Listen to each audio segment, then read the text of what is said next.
నిరాయుధీకరణ ఒప్పందాలు జరిగిన తర్వాత అణ్వస్త్రాలు మొదట్లో అమెరికా రష్యా కాసిని తగ్గించుకున్నాయి. ఆ తర్వాత చూస్తే మళ్ళీ ఎవరికి వాళ్ళు నిశ్శబ్దంగా పెంచుకుంటారు. ఇప్పుడు ప్రపంచవ్యాప్తంగా అణ్వాయుధాల పోటీ మళ్ళీ ప్రారంభమైంది అనుకుంటా. ఎందుకంటే చైనా అణ్వాయుధాలు భారీ ఎత్తున తయారు చేస్తుంది అన్నటువంటి తాజా నివేదిక. దాదాపు ఒక్కేడాదిలో 100 అణ్వాయుధాలు తయారు చేసింది అన్నది అమెరికా అంచనా వేస్తుంది. చైనా శరవేగంగా అణ్వాయుధాలను తయారు చేస్తుందని అమెరికా రక్షణ శాఖ ప్రకటించింది. ఏడాదిలో 100 న్యూక్లియర్ వార్హెడ్లు అదనంగా సమకూర్చుకుందని చైనా మిలిటరీ పవర్ రిపోర్ట్ 2024 పేరుతో రూపొందించిన నివేదిక తెలిపింది. ఫెడరేషన్ ఆఫ్ అమెరికన్ సైంటిస్ట్స్ కథనం ఈ విషయాలను వివరించింది. డ్రాగన్ అమ్ముల పొదులు 2024 మధ్య నాటికి 600కి పైగా అణు వార్హెడ్లు ఉన్నట్టు నివేదిక చెబుతోంది.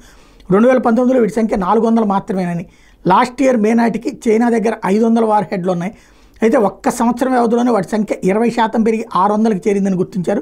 ఇదే వేగం కొనసాగితే 2030 నాటికి బీజింగ్ దగ్గర దాదాపు 1000 అణు వార్హెడ్లు సిద్ధంగా ఉంటాయని అమెరికా రక్షణ వర్గాలు అంచనా వేస్తున్నాయి. వార్హెడ్ల సంఖ్య పెంపుపైనే కాకుండా వాటి వైవిధ్యం పైన కూడా చైనా దృష్టి పెట్టిందని నివేదిక చెబుతోంది. ఆ దేశం దగ్గర చాలా చిన్నవి 20 ఏళ్ల నాటి కాలం చెల్లిన అణ్వాయుధాలు కూడా ఉన్నాయి అన్నటువంటి అమెరికా చెప్తోంది. చైనా సైనిక బడ్జెట్ బయటికి చెప్పిన దానికంటే 40 నుంచి 90% అధికంగా ఉండొచ్చు అని కూడా అంచనా వేస్తుంది.